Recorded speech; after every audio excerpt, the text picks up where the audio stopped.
Hello and welcome to episode 76 of the TRUUMAN Podcast, the podcast designed to create a generation of self-defined men. Today, I'm joined by Steve Whittle. Steve, it's an absolute pleasure. How are you doing today? Yeah, I'm doing great. I'm doing absolutely brilliant. So, thanks for having me on. Although you have just asked me how I'm doing, and I said absolutely great, and we've just had a conversation off camera about how I've been a little bit low today because I've had to respond to some difficult emails about suicide, about people who've been bereaved by suicide, and so that's been quite challenging. So, in what we're trying to achieve by getting more men to open up, let's start with that and say about a challenging day, but actually I'm doing okay. Yeah, I was going to mention it, but also I think there is the sort of trigger warning for this episode. I guess I think we're going to go into sort of deeper and darker sides of this, but I'm still looking forward to it nonetheless. As you say, it's something that needs to be spoken about. But first, and as always, Steve, in your own words, what makes you a man? Well, I've been thinking about this question and a lot about what it is to be a man, and we have those traditional aspects of what most men should be, strong and stoic, a provider, a leader, all of those things, and which sits nicely with what we are physically. We are physically stronger. We tend to have more endurance, and we tend to do those kind of roles that are physically demanding and dangerous. But I guess for me to be a man is to be able to be all of those things and more. And the more, I guess, is to be less silent. So for me to be a man is to be a good role model. And being a great role model means that I have to be, that I can be strong and can be stoic, can be all of those things, not ashamed of those things, but also open and honest about things that I am dealing with, and be available to getting support that I might need. So it's kind of like to be a modern man, I guess, is to have that extension that you have to masculinity. Okay, great. I will get into that a little bit more because there's some interesting things on that. I guess the and more. Um, do you feel that that creates more pressure for men, or do you think that it's now just a case of as the way society is, and more is needed and expected? Gosh, that's a great question. So I think there's always pressure on men, no matter what. So and pressure is relative to the individual as they go along. But I do think there is added societal pressure at the moment when talking to men to say you need to talk more. And then, but what you're doing there is you're asking them to do something that they've often not been brought up to do. So it's not in their repertoire of skill sets, if you like, to have better emotional intelligence, better awareness of how they are feeling with their mental health or their physical health. They don't talk about those things. It's not a language that we're used to using. So when we're told just to talk more, that does put more pressure on most men. And often it's better to, rather than dip their toe in the water of engaging about the things that are going on in their lives, they would choose not to. It's like it's cognitive dissonance, isn't it? They know that they should talk more. Society's telling them they should talk more, but actually they would rather be silent than have that fear of being perceived as being weak or demonstrating vulnerability. So I think it does add pressure if we don't create better spaces or a better understanding of what it is to speak more.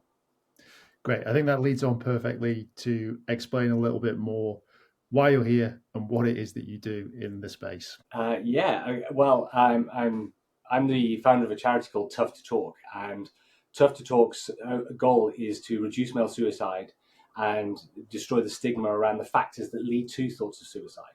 And when we created the charity, we waited a while before announcing us on the block because we wanted to make sure that we positioned ourselves in the best place. So, for example, we have lots of services out there that support men who are struggling with thoughts of suicide and factors that lead to those. If you look at your primary care, your secondary care, and the third sector, great peer support networks and things like Andy's Man Club, all of these places where men could go. But what we're noticing is the majority of men who need support don't go. They don't go through open door policies. They don't go into safe spaces, peer support networks. So we understand why that's happening. And so we didn't want to create another place where the men we want to help are not going to go. We didn't want to go into politics, and we didn't want to try and change policy because I haven't got the heart for it, all the finances. So what we decided to do was we tried to create an organization, a charity that would work with male-centric spaces to be able to connect with their men better. So all space is good for men, or organizations who are dealing with vulnerable men and provide the right content and the right training and help change cultures in their spaces, by getting the role models in those spaces to have a better understanding of these issues, to be able to lead better, and to make it okay for all men in those spaces to be able to talk about the things that are going on. So more of those men will end up going to Andy's Man Club or to the GP or wherever they need to go. So it's that real culture shift is what we're trying to do. Where do you think these men are that need the help but don't seek it? You mentioned all these groups that exist and that they have popularity and it's growing, right? But where do you think who are these men that sit on the fringes of all this support that don't seek it? Yeah. So, we always talk about most men, and we believe that it's about 80% of men who die by suicide are functioning adults. So they have jobs, have friends, have family. And when they die, we often say things like, I didn't see that coming. Or we say things like, well, I knew he was struggling with this, but I didn't know it was that bad. And the majority of these men, and bear in mind, they're not all here. They are scattered, through the workforce and workspaces anywhere. But the majority of the men that we are really concerned about are those men who are in real tough, high demanding roles, like physically demanding, endurance-based roles that are often dangerous, So places like manufacturing, construction, infrastructure, the guys who are down the sewers, the people looking after our electric and our water, and all these all those sort of places. In sports, of course, we mustn't forget our youth development as well. So the men, overall are everywhere, but the majority of the men who are struggling in these very male-centric spaces where there is a stigma around men speaking up, even I hate this phrase, but even a level of toxicity around being able to show vulnerability. So that's where we focus most of our efforts. So one of the first things that I ever noticed when I was sort of going through my journey was I lived in a block of flats, and it was in Manchester. And if you know Manchester, it's continuously being built. And one of the first thoughts that sort of came to me was I looked out of my window and across to a crane driver, and he obviously was carrying some big 2.5 ton plus cement block, putting it into place. And the thought that crossed my mind was there's nowhere in that day where he can say, I don't feel okay today, because at the end of the day, he's moving a large object over probably 8 to 10 other people.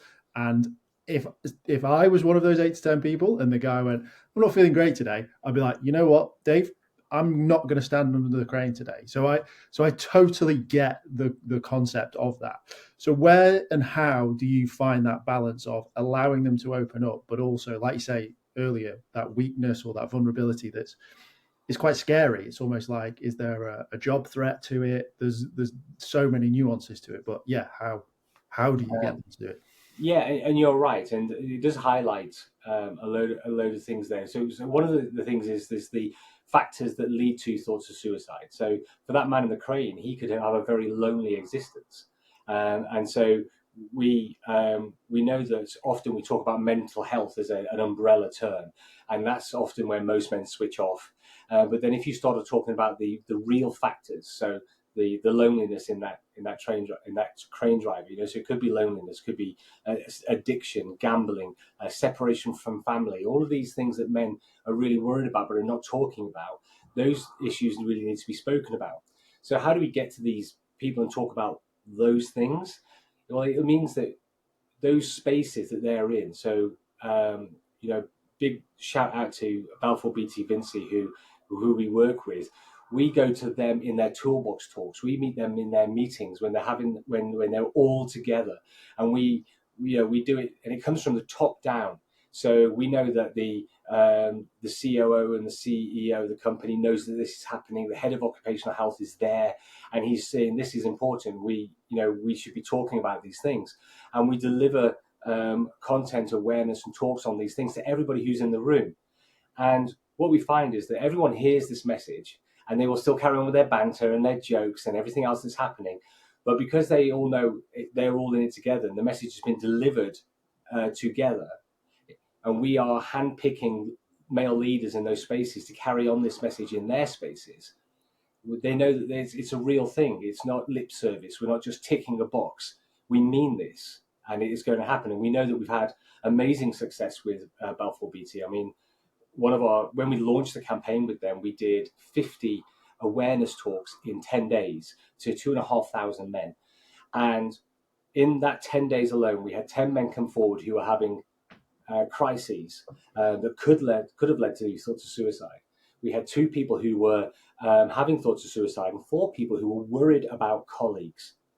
So we know that when they know it's okay, and they're confident that there's going to be no backlash, they can get the help they need. And those lads did get the help they need, and we know there's been a ripple effect from that, because as they've been seen to get the help they need, others have now joined them to get the help that they need. And that's how you do it. You start to change cultures. Do you think that these men are more engaged with the idea of getting better, or are they more engaged with the idea of moving away from even considering those thoughts, like almost carrot stick? I find it quite an interesting space, as like where do we push men? How do we move men away from those thoughts? I don't think they think like that. I don't think most men think like that. I think most men believe that everything that happens to them is a problem that they have to solve.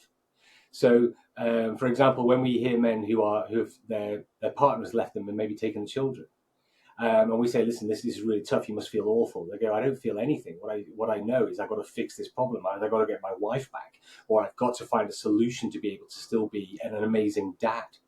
So actually, most men are seeing everything as a problem they need to solve. And so when we talk to them, their mindsets are still, if I speak to you, you will help me find a solution to fix this problem. So I still believe today there's still not a great awareness of emotional intelligence or mental health issues, or how they feel about things. I guess from that it is more towards the bettering. So like, how do I get out of this? Not it's there. So how do I fix this? How do I make this right? Yeah, how do I move away from that?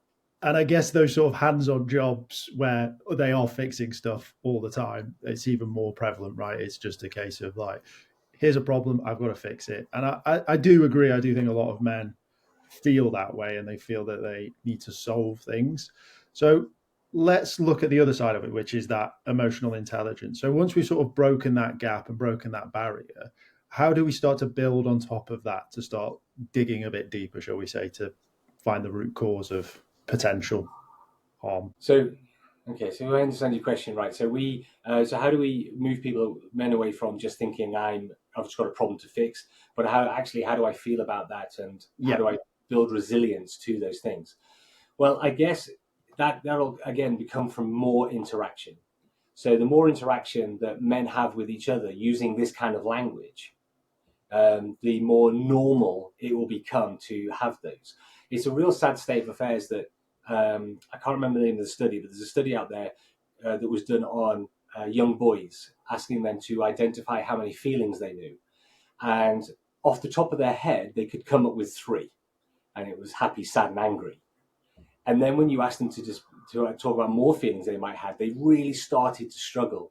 Even identifying emojis, they struggled to identify what emotion was with each emoji. And it's just a lot of language that we use. So I guess to bring up emotional intelligence, then we have to start introducing that language with men in everyday walks of life, but not in a way that wouldn't appeal to them. So it has to be marketed in the right way. We do have a marketing problem when we're talking to men about anything to do with emotion and good mental health. We we tend to switch off when we read those things. So we have to be able to market it differently. We do a lot of work in that space. But yeah, I guess it starts with, I guess it'd be great if we started that with young people, young men in schools, in colleges. I remember when I was at school that we used to have a lesson every week on social studies, and we used to talk a lot about that stuff. And I now know that it doesn't happen in schools. In most schools, they don't have these kind of things where they sit around and talk about those kind of things. But what happens is if they did have that and they went into the workforce, they wouldn't have it. And it might even be frowned upon to talk like that. So we have to get into these spaces and help them understand these better. And role modeling is an amazing way of doing that. For sure. To touch on the sort of marketing side of things, when you said that question, I was like, those were the first three that popped into my head, and then I eventually got some more. But it's still funny that that's as far as I could go. I've recently done some stuff with the emotion wheel, where you sort of like then expand it out and see what else you're doing. But that for me is just because I'm trying to be in this space and I want to understand it more. Like if you give that to another bloke, he's just going to be like, "What is this? Like I'm not even going to entertain this conversation." Yeah. So let's sort of touch on that side of things, which is the marketing side. We are weirdly loyal men when we come to those things. So whether it's the car that we drive or the razor that we use or the beer that we drink, it's pretty much within a set boundary. So once you've got us, we're customers for life. But it seems very hard to get a man to change his thought process. Firstly, why do you think that is? And secondly, how do you help with that? Okay, I think the biggest reason is that the man hasn't found their why. Why should I do that?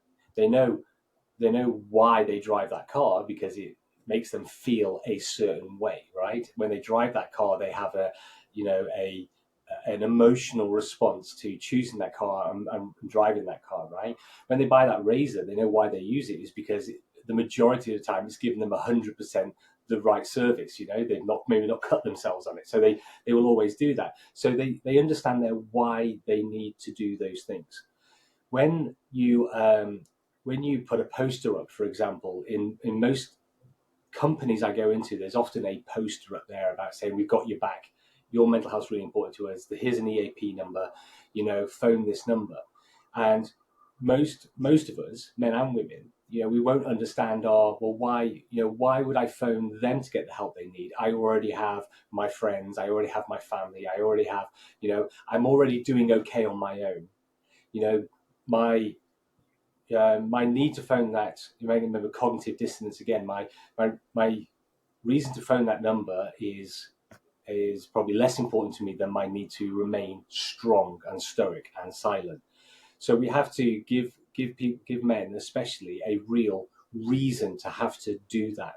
And in the marketing, when we're talking about that, is you have to dig under the surface of mental health to the real reasons why men are not working. So I'll give you an example of where this has worked for us. We were working with an organization who identified through talking to some men that the biggest problem they had in their construction company was separation from family, loneliness, and financial issues. So we looked at their marketing, and their marketing doesn't mention any of that. So we trialed, and we knew that only 2% of the men were actually taking up the EAP services to get help. And so we said, well, let's measure it. Let's trial something. So we started a campaign where leaders, not leaders by title, but leaders by who they are in the company and the respect they get from other men, posted a video blog. There was video content, and then there was specific posters on the back of toilet doors with a QR code, because they're the best place to put the QR codes. Because if a man is embarrassed to scan a QR code, he's not going to do it in front of the urinals, but he might do it behind closed doors in the toilet, right? And we simply made it super simple for men to understand, right? Problems with finances, we've got your back, free number, confidential, and then bullet points of the reasons why they might be having trouble with finances. Phone this number, we've got your back, right? And within 60 days, the EAP numbers percentages have doubled. because we spoke their language and detailed a particular problem that they may be having. So that's one of the reasons. What we've got to do is we've got to give more men their reason why to do something. Let's fix the actual issues that they're having. Do you think so? Do you think that those sort of marketing messages are just too generic? Are they just sort of aimed at everyone, or are they aimed at women? We have conversations around mental health not being for men, and it's sort of been positioned as that it's for women, and the way that it's sort of done is not right. Is that just the case? That is a bit of a brush approach, and there's not been this thought out. One of the problems we have is it is very generic, and we know that a lot of men don't receive the same message that a lot of women receive. So I'll give you an example. The phrase "it's okay not to be okay." When most women hear that, they have a greater understanding that this is going to be followed up by an arm around the shoulder, a WhatsApp group's getting set up, we're having some wine, we're going to fix this problem. When most men hear this phrase, "it's okay not to be okay," then they go, well, fine then, because I'm not okay. And if it's okay just not to be okay, then that's absolutely fine. So we have to be more action orientated with our messaging. So why can't we change it to, "it's okay not to be okay, take action. By the way, this is how you can take action," right? Yeah. So that's a great way of doing it. Now, without the fear of getting cancelled, I'm going to say something quite controversial here, right? Is that most of the people who are providing the content to support men are women. You only have to look at most HR teams are women, most marketing teams are women. And when they get together and they go, "Do you know what? We need to help men more." You go, "That's fantastic. We need more help." They will then create content. And no one is feeding back to them. No one is talking to them and saying, "Hey, do you know what? That's a great piece of content. However, I don't think it works right for men." And an example would be go to our website, unashamed plug. But our website we've looked at the science behind colors, tone of voice, language, action-orientated content. And that's how we've written our website to appeal to most men.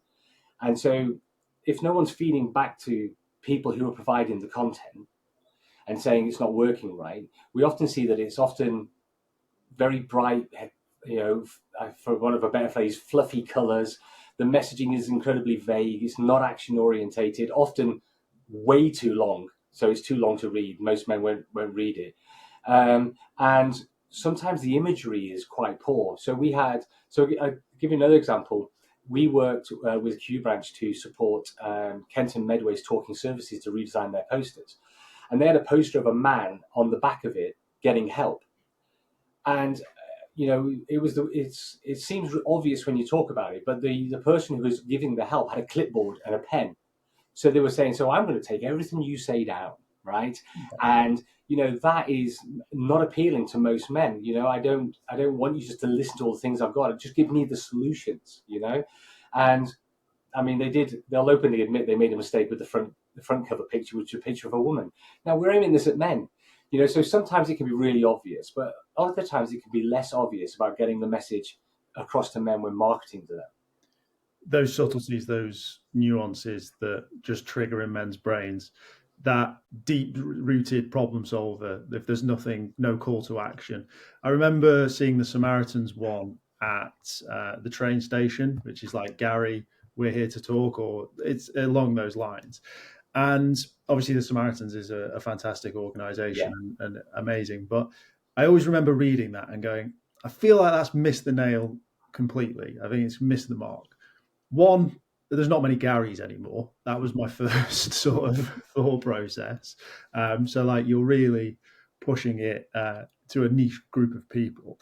And then secondly was just like, okay, like what do I like? There's a number here. Like, what am I talking about? Like, no one actually wants to talk to me. I'm quite a lonely bloke. Like, it's almost like I imagine a cheesy sex line on the back of a lads mag, not having too dissimilar sort of copy, if you get what I mean. It was sort of, yeah. So that action side of things is really interesting and obviously really important for men. Do you think that will change, or do you think that's just what needs to change?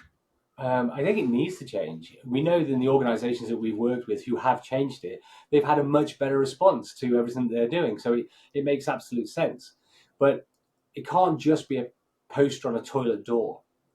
For it to be okay for those men to find their why and be inspired to phone that number and get the support they need, or speak to somebody within the organisation, or phone one of these helplines outside of work. It needs to be okay for it to be for that to be done. There needs to be a culture shift in those male-centric spaces.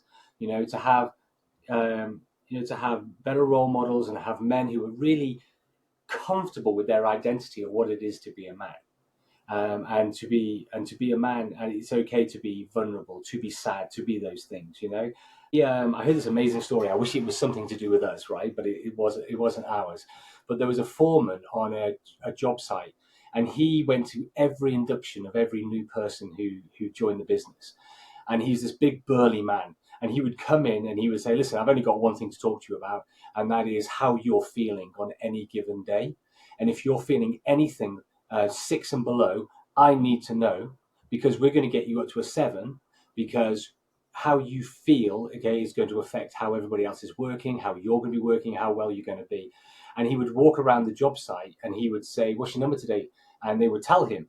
And it became such a big thing, such a something that they all knew, that they started asking him what his number was before he'd even got to them. And it became this ingrained culture shift that it's not okay for you to just turn up, put your hard hat on, put your steel toe caps on. You have to be present. And so he single-handedly started getting men to think about how they're feeling and starting to change shifts in that emotional intelligence amongst these men. And that's great leadership. It's really interesting when you say the word, when you mention just not turning up and doing that. A lot of men in all professions there seems to be an element of that. You sort of look at the monotony of going to the office. Maybe now it's less, and then coming home and just sort of going through the motions and sort of like counting down the days. Really is just like, I'm just constantly on this wheel. All I have to do is turn up, do my job, get paid. That goes into the family. I've done my job, and that is the end of everything for me. And everyone in my family will respect me, and I'll be fine. Yeah. You then touch on all the other things that might happen: divorce, illness, etc., that can affect men. What's your thoughts on stuff outside of work and life, and like, as I like to coin it, like just being more selfish? Yeah. So we know that men who are part of communities often thrive rather than just survive. So, back in the day when we used to have church and we had working men's clubs and things like that, men that obviously went to those groups used to vent and get it off their chest. So we know that men in those groups do better. Those people who have hobbies and close networks. But what we know is that male friendship is on the decline. Yeah. It's been on the decline for a very long time. It's not very good. The amount of men I know who have only got friends because they are the husbands and boyfriends of their wives and girlfriends, right? And they haven't really built great bonds with people. So we know that actually outside of work, that selfishness is to have that close bond with their friends. And so I know that we don't do much work outside of workspace, but what we're hoping will happen is that if we can change cultures in that workspaces, those men will go out and reflect on their own lives and say, well, what is this like for my son? What's this like for my friends? And we know it's working because I get messages from people who said, listen, that talk you did, the training you did was really good, but I've now it was somebody I know from my friendship group who actually I noticed something and I went and spoke to them. Now we're in regular dialogue about these things, and he's got a closer bond to that person. So I think being selfish outside of work is really important. You have to find, there's an old phrase, isn't it? Your vibe is your tribe, right? Yeah. You have to find your tribe, and then your vibe will be so much better. I can't agree more with the ripple effects. So I personally went through a battle with my mental health, and then started a podcast. So I started talking about it. As I've talked more and more about it online, in person. My friends that I've known since school and those sort of things have started to open up and have these sort of conversations. Now, don't get me wrong, they're not like deep, emotional, let's sort of really unpack something here, but it's more than talking about the football or asking whose round it is. Like it is actual genuine connection, and I'm really grateful for it because it's really strengthened those relationships for sure. So if anyone's listening or anyone who's ever been on a talk of yours that thinks I'm not going to do it, I would 100% recommend just trying it, because if you're open, they're more likely to be open as well. I agree, and I would never, never, ever underestimate the power you have by asking somebody if they're okay and genuinely mean it, not just how are you doing, which is really just hello. I Yeah. mean, genuinely saying, listen, I've noticed that you've been a little bit down recently. How are you doing? And if that person, even at that point, still says, I know I've been a bit down, but I'm okay. I've got this, right? That the power that you've had by showing somebody that you care, and that person might walk away not speaking to you at that moment, but might be at their rock bottom and just thinks no one cares, and all of a sudden you have shown somebody that you care, and that might just knock them 1 degree off the path that they were going down, to make them think that actually maybe things are okay and people do care. And so that those little moments in men's groups, just doing that is invaluable. 100%. I couldn't agree more. I think it's really powerful. I guess the other side of that, and maybe something that you may have experience with, is active listening and men being able to listen. And because we're innate problem solvers, right? So if someone goes, "Oh, the wife's bugging me," right? Have you tried this? Like, we're straight in there with a solution. So have you got any advice or any sort of tips for sort of active listening if someone does say Yeah. something more Oh my than gosh. The hardest part is to get someone to speak up in the first place. So if you've got somebody's attention and they are speaking to you, you give them your full attention. And if they are talking, say nothing. Just listen. And when you're talking about active listening is a skill that needs to be learned.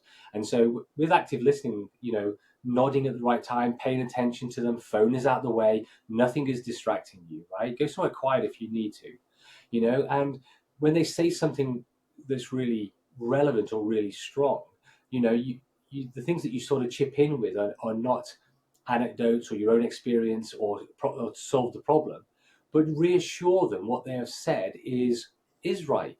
And if they tell you something awful, say to them, "You're right. That is awful. What you've gone through is terrible. Tell me more." Reassure them that they're okay to continue in this conversation, in this path. Okay.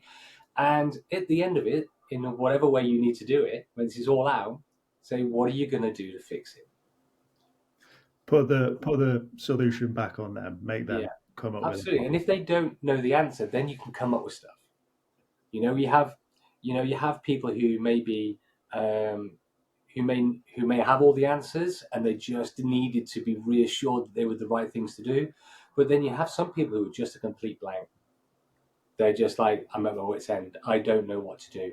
Then you can start talking about maybe things that have worked for you, or maybe things that might work, and then help them come up with a plan to do that. But the most important thing is what happens after the conversation. First of all, don't break their confidence. You can only do it once, and check in with them. Show them that you still care, that they were right to speak to you. That's really important. Awesome. I think there's some really valuable stuff in there for sure. I really want to touch on some of the other, let's say, I guess, lesser extremes of what can happen with sort of poor mental health.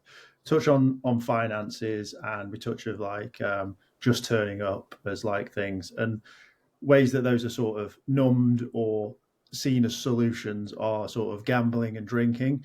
In your experience, what sort of conversations can be had, or what conversations need to be had around sort of these other activities that are self-destructive, really? Yeah. So we talk a lot about what do you see, hear, and know about the people who are around you, and it's like having alarm bells go off in your head. If you hear, see, or know something about somebody that you go, I'm glad that's not me, then that's a trigger to have a conversation with somebody, because you don't know how they're feeling about that pain. Another good skill is to, if you hear, see, or know something that you know is not right for that person, that it's difficult for them, because it might not be a problem for you, but it's not about you, it's about them. So any of those two incidences, if something comes up, then say something. And the hardest part of it all is starting the conversation. And so my advice, if we're never doing something like this, is talk about what it is you've seen, heard, or known, and tell them that if that was you, you'd find it very difficult. So wanted to know if you could offer some help. If you just want to say, listen, do you want to talk about it, and so on, because we don't know how long they've been suffering or going through this crisis, or where they are down their continuum of pain, and if this could potentially lead to thoughts of suicide. So that's my advice, is that if you pick up on something, don't leave it a chance. I go to brunch every Friday with the same group of men. We've done it since COVID, because Boris Johnson told us it would be good for our mental health. We've never spoken about mental health, but I can tell you when the Plum Porter's on in our local, and I can tell you what bikes everyone is riding. But I've come home before now and been asked by my partner, how's so-and-so? And I've gone, oh, they're fine. And she said, oh, how do you know? And I said, well, I asked him, as you do, shake hands, how you doing? And he said he's fine. And she's then told me something that he's going through, because she knows from their partner. And I'm like, oh, wow, that's crazy. And I know that now. Now, I could miss this opportunity to help this person, because I might say something like, well, I'm seeing them next Friday, I'll talk to him about it then. Or I could go, well, if he wanted me to know, he would have told me. And if I miss it or dismiss it, I have missed an opportunity to help a fellow human being. And worst case scenario, I might not see them next Friday, because they might not be here. Yeah. Okay. Best case scenario, they're going through something, and I've not offered a helping hand. And that's really tragic. So we need to do better when listening out to people. We know from various data that most men who die by suicide reached out to at least one person before they died, and it was missed or dismissed. So I would not want to be that person who's done that. So hopefully that's answered the question. Yeah, for sure. How does that statistic make you feel? It's awful. It's absolutely awful. I mean, gosh, you think about those for men in particular, we don't get many opportunities to engage and save those lives, and so to miss that maybe that one opportunity, and often it's something really simple. Like, wouldn't it be amazing if all men who were thinking about suicide turned up to their friend's house and said, "Dude, I'm really sad. I've been thinking about suicide. Will you help me?" But they won't. Yeah. It's often something. It could be something like, well, this won't matter next week. Or they might say, everything's crap at work, but everything's crap at home. And you might think to yourself, well, yeah, the same for me, right? But you've missed that opportunity to speak to them about why it is for them. But often it's something really subtle, a change in something that's not right for them. They wouldn't say this or do this, or it's not quite right for their situation. It might be they always go out on a Thursday night, but tonight they say, not tonight, I'm not feeling it. And we miss it because we go, okay, mate, see you next week. Why have I not said, well, what's wrong? Why are you not feeling it? This is your thing. You always do this. Let's talk about that. And it's really, so that's really difficult for me to deal with that. And that's why we need greater awareness in men's spaces, greater, advocacy from our female counterparts, and better role models. Your organization is called Tough to Talk. We've spoken a lot about talking and people reaching out and opening up. Why did you go with that name? Because it does what it says on the tin. It is tough to talk, right? And so most men who find it tough to talk will just go, oh yeah. I mean, they won't do anything about it. They'll just go, yeah, I understand what you're saying. At best they'll go, yeah, it is tough. But that's it. So that's why we chose the name, because you know exactly what you're getting. But ultimately, this is what we're trying to prevent. We're trying to remove that toughness, shift those cultures, change the dialogue, and get men to want to open up, not just because they've been told to. Do you think there's a difference there? Like, there's a lot of narrative around men need to talk more. In fact, that was the start of this podcast. It used to be called Shoot the Shit because I want men to talk. But the more that I get into this, hence the name's changed. Like, where's the line, like, between being told and like doing it yourself? What's missing? Well, a lot of it, I mean, I keep talking about culture, but a lot of it is the environment. Are the environmentals right for this person to be able to speak up without fear of persecution, without fear of mockery, to be able to show that weakness, to be able to demonstrate vulnerability, and maybe talk about something that is the hardest thing that they are actually going through. So, that environment needs to be right for them to do that. The people in that space are critical because the people who are going to hear this message, we know that most people seek support in people who look like them. So those people all look very much the same in those men's spaces. Yeah. They all need to know that if any man speaks up, they will react in a way that will engage that person and get them talking, and it's that toxic masculinity in those spaces which often prevents those conversations. When somebody might say to somebody else, "Listen, I'm feeling a bit down at the moment," and is overheard by somebody else going, "Oh, what's the matter? Would you need a hug?" And then immediately close the conversation down for everyone. The person who's offering help now feels like he doesn't want to put his head above the parapet.